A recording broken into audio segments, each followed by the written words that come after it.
Hey folks, Justin here from cartoonsmart.com, and I thought I'd record a video just dedicated to the timeline in this program I've just started using, Spriter, and I can say that this is a pretty darn cool program.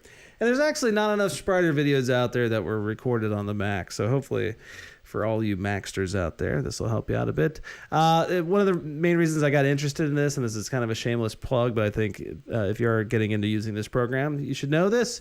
If you're a Cartoon Smart subscriber, you get royalty-free game art every month.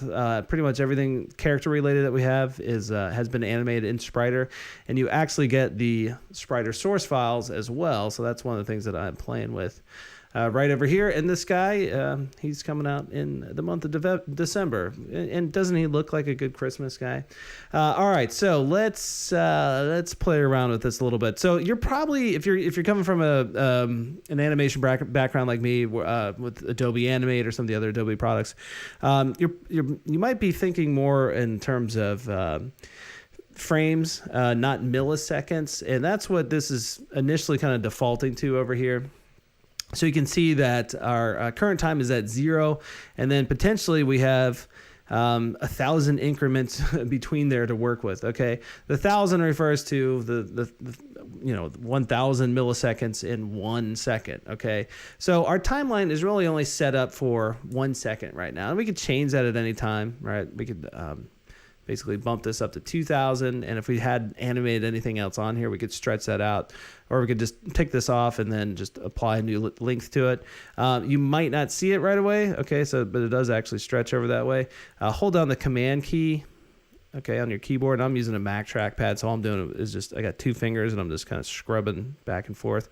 So you can see that would then give me a full view of the potential 2,000 or 2 seconds that we've gotten here.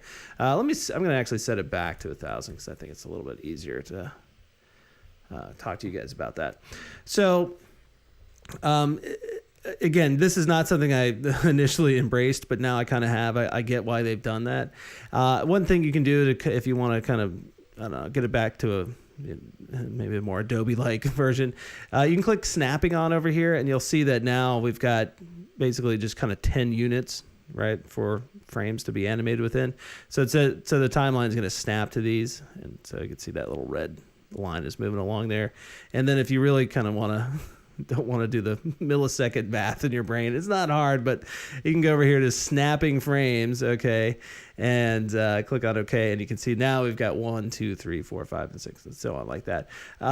So if you were to export this out and to give you very specific idea of how many frames you would get, you can just see it right here. It's 10 frames per second, right? So if we've got 1 second, right, 1,000 milliseconds, and it's 10 frames per second, the animation we export out is going to be just 10 PNG files, right? And obviously we could change that too. So that would be 20 frames and so on like that.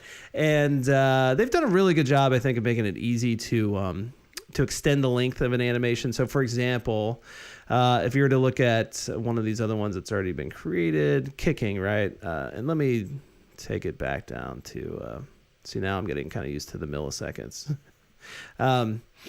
So this animation is up at 1,000 right now. I'm going to put it back to what the animator originally had it at, which is actually just 400.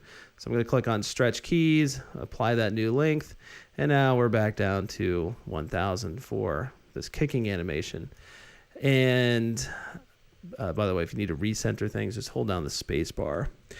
So play speed, this one might confuse it a little bit too, okay? You'll notice it's at 100% right now, so just basically the normal playback speed, and you can tell that it does basically looping about 4/10 of a second, or about a half a second. Pretty quick. If you want to kind of just slow things down and see what it looks like at 10% speed, you got that option, okay? That's actually something I wish Adobe Animate thought to do, right? I mean, you can change the frames per second, the FPS on it, but to just give you a kind of nice slow preview, that's cool. You can even go negative with this too, right? So this is now going to be the reverse. You'll see the timeline is, of course, heading backwards like that. Pretty cool, right? Let's reset it to 100. Okay, so what else do we have in just the little timeline area? Of course, you can go and let me go back over here to kind of the base model of this thing. So I could go and let's go out to like frame halfway through here, so 500. And again, if you want to type it in, you can. Oops, no, I don't want to do that. 500. So we're halfway through. Let's say we just want to move something, right?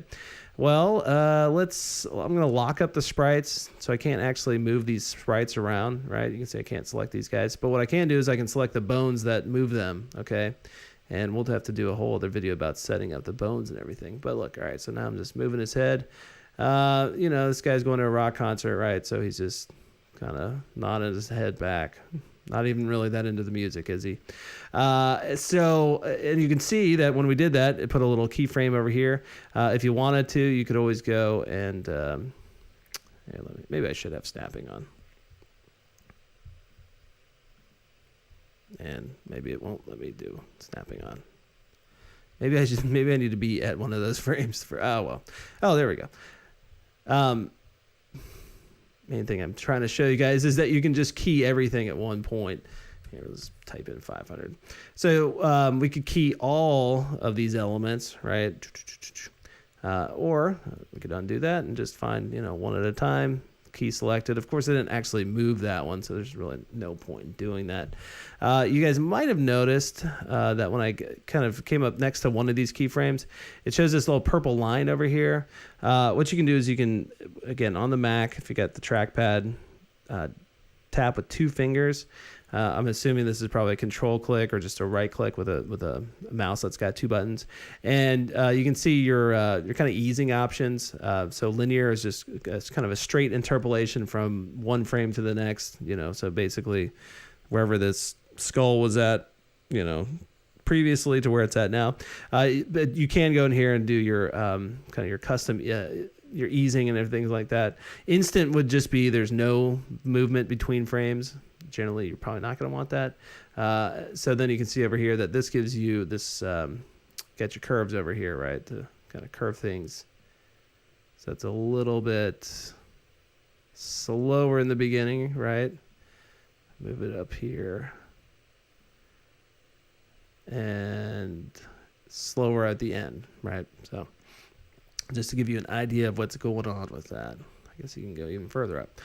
And then they've got some other options over here that are for the Pro version only. I figured it would probably just be a good idea to at least initially teaching the program, show you guys some of the just the essential features you get with the free version of Spriter, and it is quite a lot. And one of the things they could have done is made it so you can't export this stuff out, but no, they're kind enough to let you guys export out animations. So for example, if I wanted to export out this now, I can just go over here to export animation, and pretty much these default settings look good. I guess no, that's an interesting one.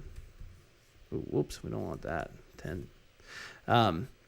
So yeah, it's showing you that would export out 10 images from that. Batch export, this is a really neat feature that I would definitely find upgrading to Spriter Pro worth it. What this would allow you to do is export out all of these animations that you created at once. Okay. So instead of going through each one of them at a time, so key tool there. And I definitely see upgrading in the near future for me. So I'm trying to think if there's anything else along here we should have talked about. You do have the option to toggle on or off repeat playback. It looks like you can change names over here. Let's see, base 2. Yep, sure enough, change it over there. And yeah, we're going to be due for a video where we actually go and import in some stuff from scratch and basically set up the inverse kinematics and bones and everything like that. But hopefully that alleviate some of the confusion you might have with the milliseconds and and what I guess your traditional kind of frames. So, all right, I'll see you next video.